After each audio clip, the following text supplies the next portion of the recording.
Salut la famille, j'espère que vous allez bien. Bienvenue sur Cameroun Together, votre chaîne d'information de référence. Alors nous allons suivre ensemble cette vidéo et on se retrouve juste après. C'est-à-dire que le directeur général du port aurait pu résoudre son problème s'il avait respecté les procédures. Il a voulu tout simplement violenter le système, forcer le système. Il n'avait pas ce droit. On peut comprendre, Dieudonné Somba, que ce qu'on a appelé l'ultimatum du GECAM, c'est-à-dire du patronat, est également joué à ramener la calmie. Mais bien sûr, le GECAM, c'est le principal utilisateur du port. Et c'est le principal fournisseur des ressources de la douane. Donc, c'est en fait la pression des usagers. Et cette pression-là a certainement joué un rôle pour que ça se dise. Mais ceci dit, il dit bien, ceci dit, la tendance, le trafic d'influence qui infecte notre gouvernance. Et simplement parce que la présidence s'est mise à s'occuper des aspects opérationnels de la gouvernance de l'État. Au lieu de se mettre à sa poursuite stratégique, il se mêle des opérations. Cette centralisation à outrance qui s'amplifie avec l'absence de plus en plus grande du chef de l'État. C'est-à-dire son entourage aspire tout le pouvoir. Et les gens qui sont dans les postes pensent qu'ils peuvent donc instrumentaliser ça. Le directeur général du port n'a pas été habile. Non, ce n'est pas un problème de manque de coordination. Je vous ai dit que le responsable du port autonome a voulu forcer, a voulu violer une loi au Cameroun. Quand vous avez un pouvoir, on circoncit ce pouvoir-là. Vous le dites péremptoirement, vous n'avez pas... Non, c'est comme ça, Mais j'ai été fonctionnaire, non? Oui, mais Dieudonné Somba, ça c'est votre lecture. Vous ne pouvez pas dépasser ce pouvoir. Maintenant... C'est votre lecture, Dieudonné. Lorsque vous dites qu'il a voulu forcer, vous n'avez aucun élément... Non, ça je sais. Non, j'ai été haut fonctionnaire dans l'administration. Il a voulu forcer. Il a voulu forcer en pouvoir faisant. Le gouvernement lui a donné un certain nombre de pouvoirs. Mais le pouvoir ne lui a pas donné le pouvoir de changer de partenaire de ce niveau. Il n'a pas ce pouvoir. D'abord parce que lui-même n'est pas nécessairement conscient des implications de ce pouvoir. Changer la SGS, vous savez qui est la SGS? À ce niveau-là où on parle des multinationales et des milliards, ce n'est pas des petits affaires. C'est pas le quartier. C'est très lourd. Il a voulu forcer et les gens lui ont dit non. Et il a pensé que ces relations au palais vont imposer. Ils vont valider son choix. Il a voulu forcer.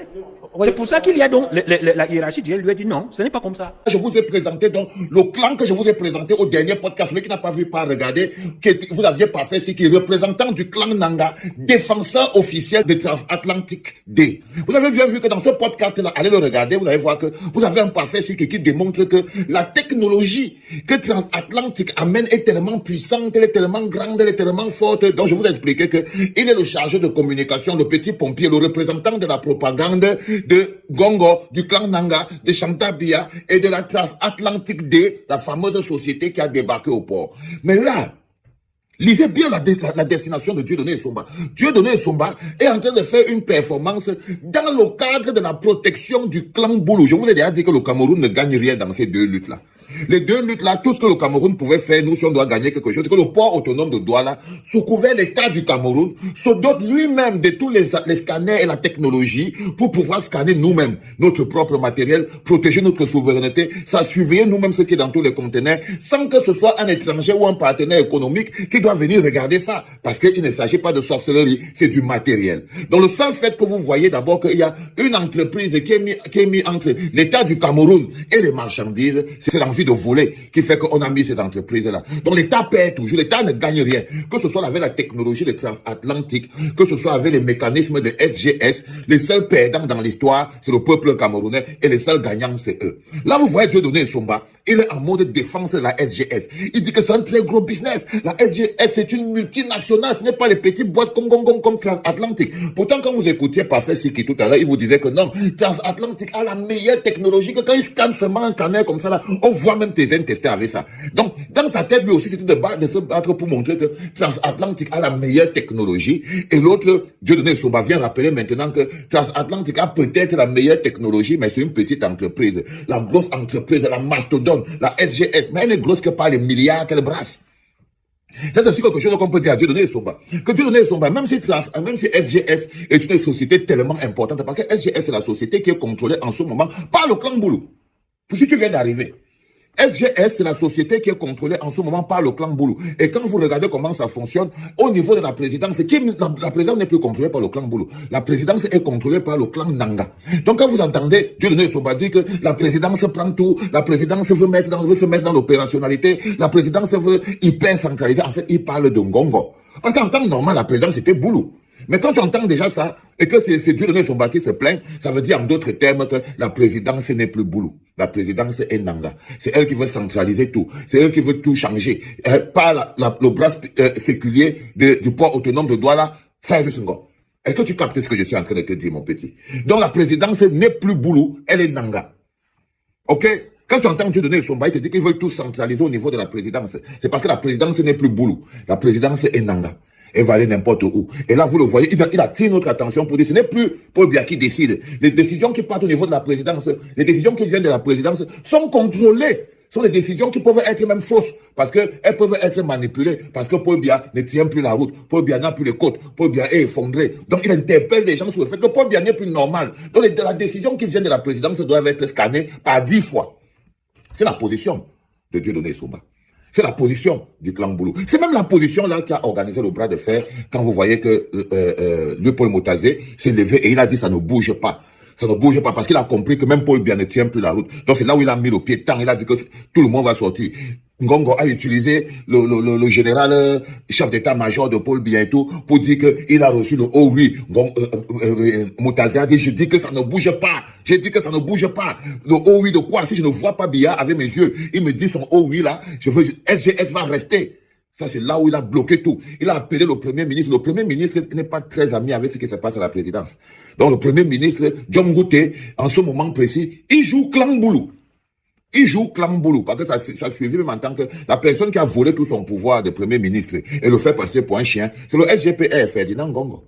Donc, en ce moment précis, lui, il est un anglophone qui joue clan Boulou. Par exemple, je peux vous dire avec certitude que c'est un Ekam, par exemple. C'est un Ekam. Et quand vous voyez que dans le clan Nanga et dans le clan Boulou, il n'y a que des Ekans à l'intérieur. Oui, c'est les Ekans Nanga et les Ekans Boulou.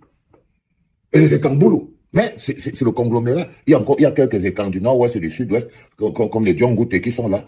Hein. Il y a quelques Ekans. Là, en ce moment, tu vois un gars comme Kavaye Yege Djibril. Vous voyez par exemple qu'il ne se positionne pas. Je ne sais pas si c'est du clan Boulou, du clan Nanga, parce qu'il a sacrifié. Ils ont sacrifié les Ekans du Nord, ont sacrifié toute forme de tentative de conquête de pouvoir. Les Ekans du Nord ont décidé de s'assujettir aux Ekans de Boulou.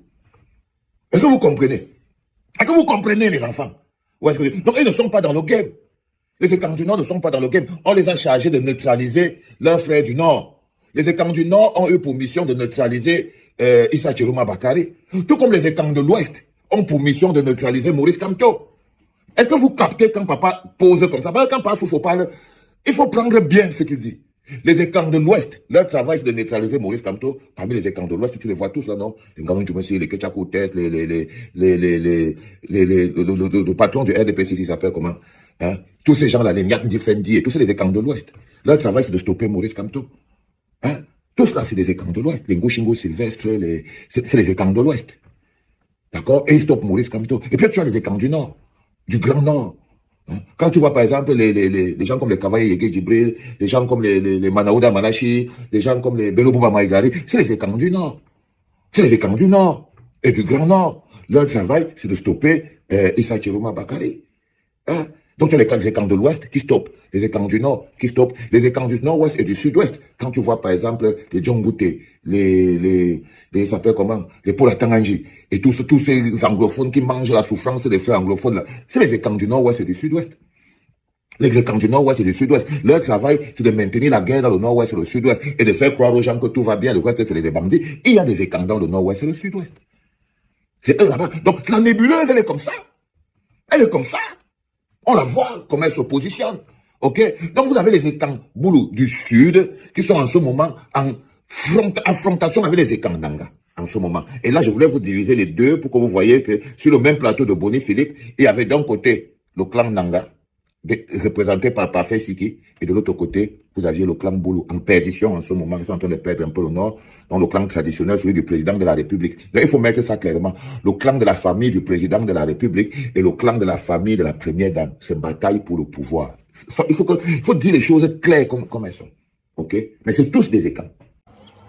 Alors, j'espère que vous avez bien suivi. Laissez votre avis en commentaire et surtout, n'oubliez pas de vous abonner, de liker et de commenter pour ne rater aucune de nos actualités. Ciao!